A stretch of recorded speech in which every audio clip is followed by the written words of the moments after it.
जाने लगता। तो दोस्तों, आपको याद होगा कि 2022 में एक super hit psychological supernatural horror movie आई थी जिसका नाम था स्माइल। तो अभी हाल ही में ही इसका सीक्वल आया है जिसका नाम है स्माइल 2।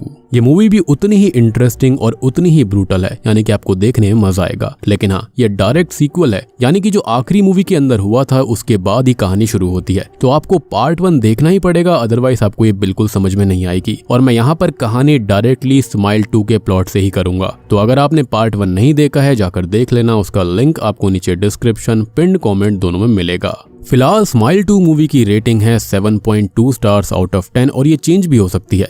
लेकिन हाँ, मूवी ओवरऑल काफी बढ़िया है। और हाँ, अगर आप चैनल के ऊपर नए हैं या फिर पहली बार वीडियो देख रहे हैं या फिर गलती से सब्सक्राइब नहीं किया है तो प्लीज सब्सक्राइब कर दीजिए ताकि 1 मिलियन सब्सक्राइबर्स जल्दी से जल्दी हो जाए, यानी कि रोड टू 1 मिलियन। तो चलिए अब बिना किसी देरी के चलते हैं सीधा वीडियो की तरफ।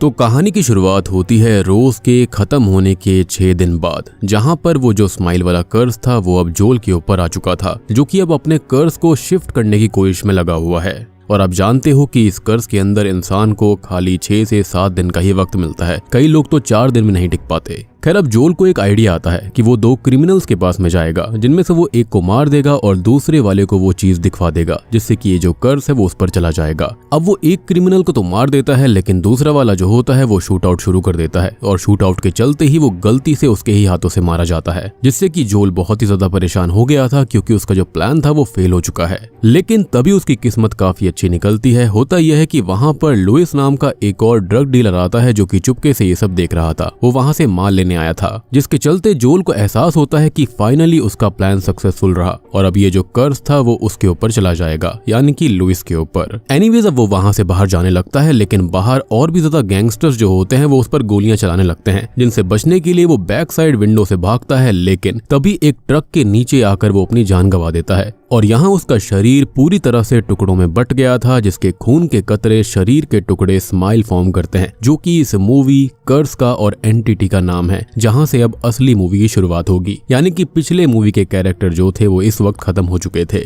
और सबसे बड़ी बात यह है कि स्माइल एंटिटी को अगर आप शिफ्ट करवा भी देते हो, कर्स को तोड़ भी देते हो, तो भी आपके साथ कुछ अच्छा नहीं होता। लास्ट मूवी के अंदर जिसने ऐसा किया था वो जेल के अंदर था और यहाँ पर देखो जोल के साथ क्या हुआ, उसने अपनी जान गंवा दी। एनीवेज, अब हम एक नई कहानी को देखते हैं जहां पर हमें स्काई राइली को दिखाया जाता है, जो कि एक Grammy winner in famous pop star icon है, जो कि आज एक सेलिब्रिटी टॉक शो से अपना कमबैक कर रही है। और कमबैक क्यों? तो स्काई असल में सब्सटेंस अब्यूज का शिकार हो गई थी, जो कि अपने बॉयफ्रेंड पॉल ह्यूडसन के साथ बहुत ही ज्यादा ड्रग्स को लेने लगी थी, नशा करने लगी थी। और एक दिन उसी नशे की हालत में अपने ग्रैंड वर्ल्ड टूर के दौरान वो पॉल के साथ लॉन्ग ड्राइव पर जाती है। लेकिन तभी होता यह है कि उनकी कार क्रैश हो जाती है और पॉल की मृत्यु हो गई थी, जिसके चलते स्काई को काफी ज्यादा इंजरीज भी आती हैं। अब वो 1 साल तक हॉस्पिटल में रहकर ठीक हुई है और ड्रग्स की लत को बड़ी मुश्किल से छोड़ा है और आज वो अपने करियर में वापस लौट रही है। वो अपनी मैनेजर और सपोर्ट सिस्टम यानी कि अपनी माँ एलिजाबेथ को, पीए जोशुआ को और सभी फैंस को, चाहने वालों को थैंक यू करती है, जिनकी दुआ और सपोर्ट से वो मौत रूपी नर्क से आज बाहर आकर अपनी जिंदगी को स्वर्ग बनाने की राह पर चल चुकी है। लेकिन वेट अ मोमेंट, मूवी का नाम है स्माइल, मतलब कि हेवन वाली मुस्कान के साथ हेल वाली किस्मत आगे उसका शिकार करने बैठी हुई है। खैर, तभी हम स्काई को उसके अपकमिंग प्रोजेक्ट के लिए डांस प्रैक्टिस करते हुए देखते हैं, जिसके अंदर उसे कुछ स्टेप्स के अंदर दिक्कत आ रही थी और तभी वो रेस्ट रूम में जाती है। यहाँ पर वो अपनी बैग को देखती है जिस पर सर्जरी मार्क्स थे, उसके पेट पर भी वो मार्क्स होते हैं और उसे उसकी बैग का पेन जो होता है बहुत परेशान कर रहा था, जिस वजह से वो छुपकर पेन को खत्म करने वाला एक ड्रग आज भी कंज्यूम करती है। अब वो ड्रग टैबलेट लेने ही वाली थी कि तभी उसकी माँ यानी कि एलिजाबेथ डोर को नॉक करती है, जिससे डिस्ट्रैक्ट होकर वो डर से वो टैबलेट वॉशरूम में ही गिरा देती है। तो अब उसके पास और कोई ड्रग नहीं बचा था। अब एलिजाबेथ और जोशुआ उसे उसके होटल ड्रॉप करने निकल जाते हैं, लेकिन वो दर्द से काफी परेशान होती है। तो रास्ते में लुइस को वो मैसेज कर देती है जो कि उसे मिलने बुला लेता है। वो दोनों उसे होटल ड्रॉप कर देते हैं और वो उनके निकलते ही तुरंत ही टैक्सी लेकर लुइस के घर पहुंच जाती है। वो दरवाजा ओपन करता है और वो बहुत ही ज्यादा डरा, पागल सा और परेशान था। वो उसको तलवार की नोक पर रखकर एग्रेसिवली पूछता है कि वो यहाँ पर क्या कर रही है, जिस पर वो कहती है कि उसने ही तो उसे मैसेज किया था कि वो यहाँ पर आ जाए। लेकिन शॉकिंगली वो बोलता है कि उसने उसे कोई मैसेज नहीं किया था और हम समझ पाते हैं कि ये मैसेज असल में उसी एंटिटी ने उससे करवाया ताकि वो अपना ग्रेटर एस्केप तैयार कर पाए। आप जानते हो कि इसको नए नए विक्टिम्स की जरूरत पड़ती है हर 6 दिन के बाद में। अब स्काई उससे ड्रग्स मांगती है जो लेने वो अंदर चला जाता है, लेकिन वो अभी भी बहुत डरा हुआ था। वो घर से भी नहीं निकल पा रहा था, पागल सा हो चुका था। स्काई अब बाहर वेट करने लगती है, लेकिन वो काफी वक्त तक बाहर नहीं आता, तो वो उसे देखने जाती है और अब वो अंदर के रूम से डर कर भागता हुआ बाहर आता है, जिसे हॉन्टिंग्स परेशान कर रही थी। और वो ऊपर साइड कुछ देखकर बहुत ही ज्यादा डर रहा था, जिसे वो नहीं देख पाती, लेकिन हम समझ पाते हैं कि वो एंटिटी को देख रहा है, जो कि अब अपना फाइनल स्टेप पूरा करते हुए उसके अंदर घुस जाती है। अब स्काई उसे संभाल ही रही थी कि तभी अचानक से वो पूरी तरह से पजेस होकर एक क्रीपी सी स्माइल करने लगता है, जिससे कि वो थोड़ी सी डर जाती है। और अब वो उसी तरह हंसते हुए एक 15 किलो की वेट प्लेट उठाकर खुद के चेहरे पर बार बार वार करता है, जब तक कि उसका चेहरा पूरी तरह खत्म नहीं हो जाता। उसके पूरे चेहरे पे सब कुछ मिट चुका था, लेकिन वो स्माइल उसके टूटे हुए खून से सने चेहरे पर अभी भी चिपकी हुई थी, जिसके चलते स्काई ये नजारा देखकर वहीं पर वॉमिट कर देती है। और हम जानते हैं कि अब ये कर्ज जो है वो स्काई के ऊपर शिफ्ट हो चुका था और इसलिए एंटिटी ने उसे यहाँ तक आने का निमंत्रण दिया था। अब स्काई इन सबसे बहुत परेशान हो जाती है और 911 पर डायल करने लगती है, लेकिन यहाँ एक लाश थी, ऊपर से ड्रग्स भी थे और उसकी हिस्ट्री भी ड्रग से जुड़ी हुई थी, तो वो लंबी फंस सकती थी, जिससे कि उसका कमबैक पूरा खराब हो जाता। तो वो डर के मारे यहाँ से भाग जाती है। अब घर आकर वो खुद को संभालती है, पानी पीती है और नहाती है, और उसके बाल भी टूट रहे थे, जिससे उसको थोड़ा सा और स्ट्रेस होने लगता है। खैर थोड़ी देर के बाद वो सोने चली जाती है, जैसे रात में कुछ अजीब सी आवाजें सुनाई देती हैं, जिनसे वो काफी परेशान होकर यहाँ वहाँ देखती है, लेकिन उसे कुछ भी दिखाई नहीं देता, यानी कि उसके साथ भी ये चीजें शुरू हो गई थी। और अब हम जानते हैं कि उसके आने वाले 6 से 7 दिन कितने ज्यादा भयानक होने वाले थे। अगले दिन वो शूट पर थी, जहाँ पर वो फिर से परेशान सी थी और उसकी माँ एलिजाबेथ उसकी परेशानी भांपकर उससे कहती है कि वो अपनी बेस्ट फ्रेंड जेमा से कांटेक्ट कर ले, जिसके साथ उसकी चीजें 1 साल पहले खराब हो गई थी और उनके बीच कोई बातचीत नहीं है। अब तभी वहाँ पर स्काई का एक पुराना फ्रेंड आता है, जो कि उसे एक चैरिटी इवेंट पर एज अ गेस्ट आने का प्रपोजल देता है, जिसे वो आराम से खुशी खुशी एक्सेप्ट कर लेती है। अब अगले दिन हम उसके नए प्रोजेक्ट्स के फोटोशूट्स को देखते हैं, जहां पर वो अलग अलग कॉस्ट्यूम्स में फोटोशूट करवाती है, लेकिन एक कॉस्ट्यूम को चेंज करते टाइम वो थोड़ी सी अनकंफर्टेबल थी। खैर अब वो अपने कैबिन के अंदर आती है, जहां पर वो फिर से परेशान थी, क्योंकि उसने लुइस की हालत को देखकर वहां पर वॉमिट कर दिया था और उसे ये टेंशन थी कि उसका डीएनए क्राइम सीन पर मिल सकता है, जिसे वो गूगल से कंफर्म करने लगती है। तभी उसकी टेंशन काफी बढ़ती जा रही थी और वो अपनी मदर या फिर पीए से खुलकर भी बात नहीं कर सकती, तो वो जेमा को कांटेक्ट करने का सोचती है। लेकिन तभी उसे एक अननोन नंबर से टेक्स्ट आता है, जिसके अंदर पूछा गया था कि क्या वो आखिरी रात लुइस के अपार्टमेंट में थी, जिसको पढ़कर वो काफी परेशान हो जाती है, क्योंकि इसका सीधा मतलब ये था कि कोई तो जानता था कि जब लुइस खत्म हुआ था तो वहाँ पर मौजूद थी। अब उसकी परेशानी बढ़ती ही जा रही थी कि तभी उसे फिर से वो रात वाली आवाज सुनाई देती है, जिससे वो परेशान होकर यहाँ वहाँ देखती है, लेकिन उसे कुछ भी दिखाई नहीं देता। और जब वो वापस शीशे में देखती है तो उसके पीछे लुइस खड़ा हुआ था, जिससे कि वो बहुत डर कर कांपने लगती है। और अब लुइस उसके होंठ को अपनी उंगलियों से खींचकर जबरदस्ती एक स्माइल बना देता है, जिससे कि उसकी चीख निकल जाती है। और तभी उसकी माँ अंदर आती है और सब कुछ नॉर्मल था, जैसा कि हमेशा होता है। खैर अब तभी वो बातों को घुमाती है कि उसे एक स्पाइडर दिखाई दिया था, इसलिए वो चिल्ला रही थी। वो ये कहती है कि वो ये ड्रेस नहीं पहनेगी क्योंकि उसके अंदर उसका पेट का बड़ा सा कट साफ नजर आ रहा है, जिस पर उसकी माँ उसे समझाकर लाइट अप करने की कोशिश करती है। अब अगले सीन्स में हम उसके प्रोजेक्ट को कंप्लीट होता देखते हैं, जिसके बाद एक फैन मीट इवेंट होता है, जिसके अंदर अलग अलग टाइप के फैंस आकर उससे मिलते हैं, ऑटोग्राफ लेते हैं और उसके साथ फोटोज भी क्लिक करवाते हैं। लेकिन तभी एक अजीब सा व्यक्ति आता है, जो कि एक टी शर्ट पर ऑटोग्राफ लेकर उसके साथ पिक्चर क्लिक करते हुए उसे पकड़ लेता है। उसे साथ में चलने के लिए उसके साथ इंटीमेट होने की बातें कहते हुए उसे मोलेस्ट करने लगता है, जिससे कि वो बहुत परेशान हो जाती है और सिक्योरिटी वाला उस आदमी को वहां से ले जाता है। अब वो खुद को काम डाउन करती है और फिर अगले फैन को बुलाती है, जो कि एक बच्ची होती है, लेकिन ये बच्ची काफी ज्यादा ही क्रीपी स्माइल कर रही थी, जिसको देखकर वो बहुत ही अनकंफर्टेबल हो जाती है। खैर शाम को वो घर आती है, वो काफी परेशान होती है, जिसके चलते उसके बाल भी टूट रहे थे, कि तभी वो जेमा को कॉल करने का डिसाइड कर लेती है। अब वो हिम्मत करके जेमा को कॉल करती है, उससे माफी मांगती है। वो उससे थोड़ी और बात करती है कि उसे उसकी जरूरत है, वो जल्दी आ जाए, जिस पर वो कहती है कि वो 45 मिनट में उसके पास पहुंच जाएगी। अब स्काई तभी पानी पीकर अपना मूड ठीक करती है, पियानो प्ले करके गाना गाने लगती है, कि तभी अचानक से उसका जो ग्लास वाटर बॉटल होता है वो अपने आप ही टेबल से नीचे गिरकर टूट जाता है। वो इससे काफी परेशान हो जाती है और अपने मेन डोर को चेक करती है, जो कि लॉक्ड ही था, जिसके चलते वो थोड़ी सी रिलैक्स होकर मॉप से वो ग्लास साफ करने जाती है, कि तभी उसे कुछ और आवाज आती है और वो सामने पड़ी एक टी शर्ट को नोटिस करती है, जो कि उसी क्रीपी आदमी की टी शर्ट थी जिस पर स्काई ने ऑटोग्राफ दिया था। वो आगे देखती है तो उस आदमी के सारे कपड़े फ्लोर पर पड़े हुए थे, इंक्लूडिंग उसके इनर वेयर्स, और वो रूम में देखती है तो वो आदमी नेकेड उसके सामने खड़ा हुआ था। तभी रूम की लाइट्स अपने आप ही ऑफ हो जाती है और वो आदमी एग्रेसिवली उसकी ओर भागता हुआ आता है, जिससे बचने के लिए वो मेन डोर पर जाकर ओपन करती है तो बाहर उसे जेमा मिलती है। वो उसे अंदर बुलाकर एक लैंप लेकर उस आदमी से निपटने जाने लगती है, लेकिन वो नोटिस करती है कि वो ग्लास बॉटल एकदम सही टेबल पर रखी हुई थी और फ्लोर पर कोई कपड़े भी नहीं थे, यानी कि ये सारे के सारे उसके हेलुसिनेशंस थे। तभी वो जेमा से बात करती है, जो कि उससे पूछती है कि उसे हुआ क्या है, क्या परेशान कर रहा है उसको। वो उसे सॉरी बोलकर थैंक यू बोलते हुए उससे ये पूछती है कि वो इतनी जल्दी कैसे आ गई, जिस पर जेमा जवाब देती है कि जल्दी का क्या मतलब है, उसे 1 घंटे पहले उसने कॉल किया था। जिसको सुनकर स्काई थोड़ा सा शॉक्ड हो जाती है, क्योंकि उसके हिसाब से तो अभी कुछ मिनट्स ही बीते थे। हालांकि वो खुद को संभाल कर जेमा को बताने लगती है कि उसे कुछ नाइटमेयर्स हॉन्ट कर रहे हैं और उसके सामने अजीब अजीब चीजें होती हैं। तभी वो उसे लुइस के बारे में बता देती है कि उसने उसके सामने खुद को खत्म कर लिया था और अब उसका स्माइल करता हुआ चेहरा उसे सब जगह हॉन्ट करता है, तो उसे क्या करना चाहिए। तभी जेमा उसे संभालती है और समझाती है और आज रात उसके साथ ही रुकने के लिए बोलती है।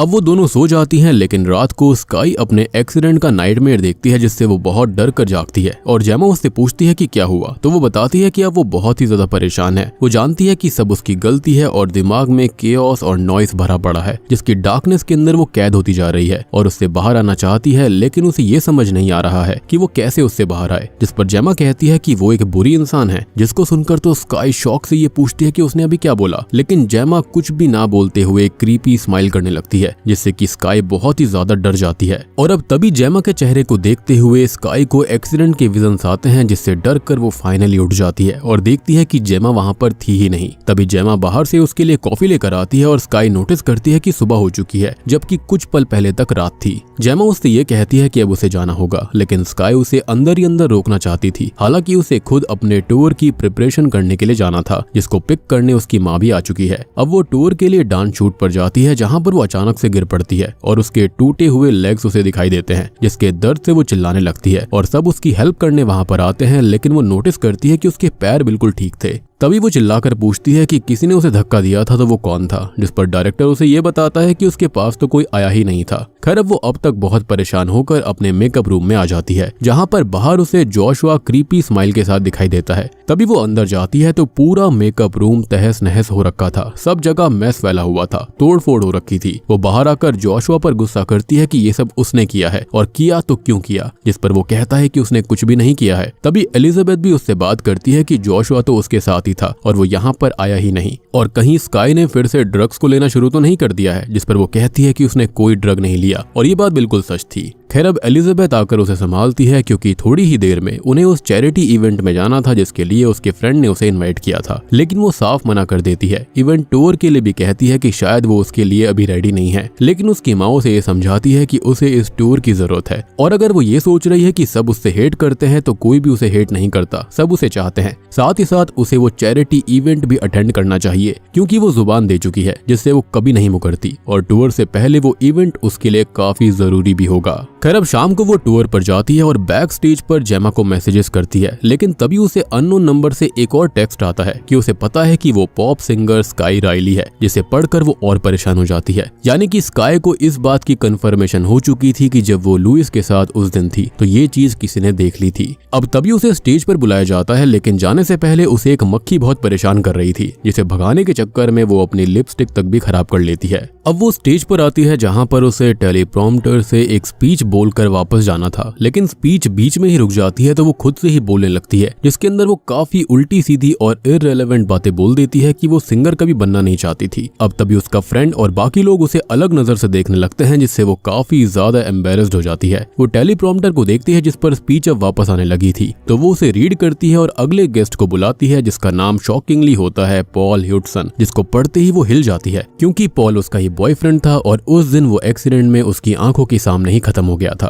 वो परेशान होकर चिल्लाने लगती है कि ये नाम क्यों है, ये नाम यहाँ पर क्यों लिखा गया है, जबकि लोग शॉक में थे कि वो पॉल का नाम ले क्यों रही है। लेकिन तभी हम शॉकिंगली भीड़ के अंदर पॉल को देख पाते हैं, जो कि उसी क्रीपी स्माइल के साथ आगे चलते हुए स्टेज पर आ रहा था। वो इससे बहुत डर जाती है और तड़पने लगती है और बार बार बोल रही थी कि पॉल मर चुका है, वो नहीं रहा और ये एक झूठ है। तभी तभी उसके पीछे खड़ी हुई ओल्ड लेडी उसको संभालने के लिए उस पर हाथ रखती है, लेकिन उसे यहाँ पर हॉन्ट करता हुआ पॉल दिखाई देता है, जिसको वो जोर से धक्का देती है, लेकिन वो असल में ओल्ड लेडी थी जो कि दूर जाकर गिरती है और काफी ज्यादा इंजर्ड हो जाती है। इवेंट तो खराब हो ही चुका था और अब तक उसका नाम भी काफी खराब हो जाता है और वो परेशान हालत में अपने घर पर थी कि तभी उसे उस अननोन नंबर से और टेक्स्ट आते हैं कि वो एक बहुत ही सीरियस डेंजर में है और वो पर्सन उसकी हेल्प कर सकता है और उन्हें जल्दी ही मिलने की जरूरत है। खैर अब वो उसे टेक्स्ट करती है कि है कौन, तो आगे से ये रिप्लाई आता है कि जो चीजें उसे दिख रही हैं वो इमेजिन नहीं कर रही है, बल्कि वो सब बिल्कुल रियल है। खैर अब वो अननोन पर्सन उसे लुइस का वीडियो भेजता है, जिसके अंदर लुइस भी उन सब हॉन्टिंग्स को और उन स्माइल्स को फेस कर रहा था और अब यहाँ भी तभी स्माइलिंग लुइस उसे हॉन्ट करता है, जिससे वो बहुत डर जाती है। तभी वो परेशान होकर घर से निकल जाती है और उस अननोन पर्सन की बताई हुई लोकेशन पर उससे मिलने पहुंचती है। यहाँ पर उसे वो अननोन पर्सन मिलता है जिसका नाम मॉरिस था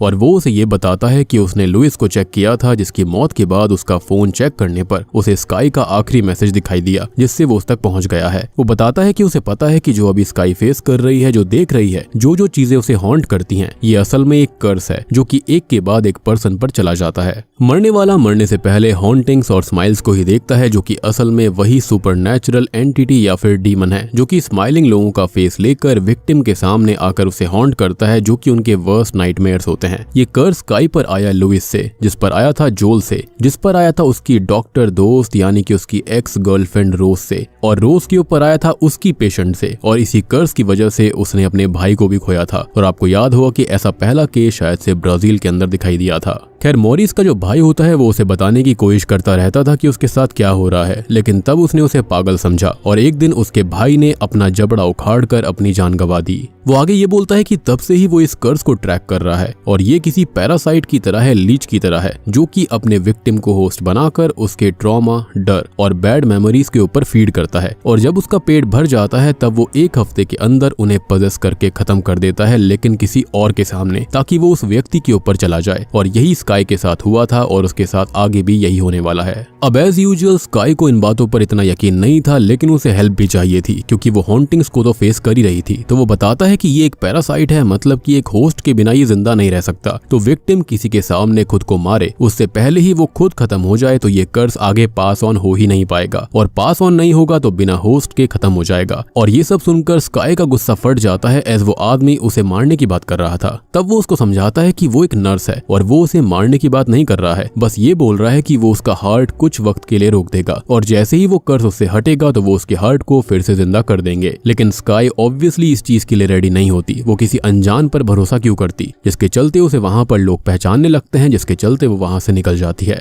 ऑब्वियस ही बात है वो मॉरिस से मिलने आई थी और यहाँ पर बातें बन जाती, हेडलाइन बन जाती कि वो अपने बॉयफ्रेंड से मिलने आई थी या फिर उसका नया बॉयफ्रेंड बन गया है। एनीवेज अब वो अपने होटल रूम में आती है और सारी लाइट्स ऑन करके अपना सामान पैक करने लगती है, लेकिन इसी बीच उसकी बैक में बहुत पेन होता है, जिससे वो परेशान होकर गुस्से में सामान को यहाँ से वहां फेंकने लगती है। अब थोड़ी देर के बाद में वो खुद को संभाल कर बाहर आती है तो अब उसे उसके बैक डांसर्स दिखाई देते हैं, जो कि उसी क्रीपी स्माइल के साथ उसे देख रहे थे। लेकिन तभी वो लोग धीरे धीरे उसकी ओर बढ़ने लगते हैं, लेकिन वो उनसे बचकर भागने की कोशिश करती है, बट फाइनली वो उसे पकड़ने लगते हैं, जिसके चलते वो उसके साथ काफी अजीब चीजें कर रहे थे। वो उसके बाल खींचकर उखाड़ने लगते हैं और उसके मुंह में अपना हाथ डाल देते हैं, जिसकी तड़पती आवाज के साथ स्क्रीन ब्लैंक हो जाती है। अब तभी हम वो एक्सीडेंट वाली रात को देख पाते हैं जहाँ पर पॉल और स्काई असल में ड्रग के नशे में झगड़ा शुरू कर देते हैं और वो गुस्से में स्टीयरिंग को खींच देती है, जिसकी वजह से वो एक्सीडेंट हुआ था, जिसके अंदर पॉल की जान चली गई थी। यानी कि रियलिटी में हुआ ये था। और ये जो प्रॉपर सीन हमने देखा, ये स्काई अपने नाइटमेयर में हमेशा देखा करती थी। उसे हमेशा ही गिल्ट था पॉल की मौत का। उसको लगता था कि उसने उसको खत्म किया। जिसके बाद स्काई की आंख खुलती हैं तो वो खुद को एक वेलनेस रिट्रीट में पाती है और उसके सामने उसकी माँ बैठी हुई थी।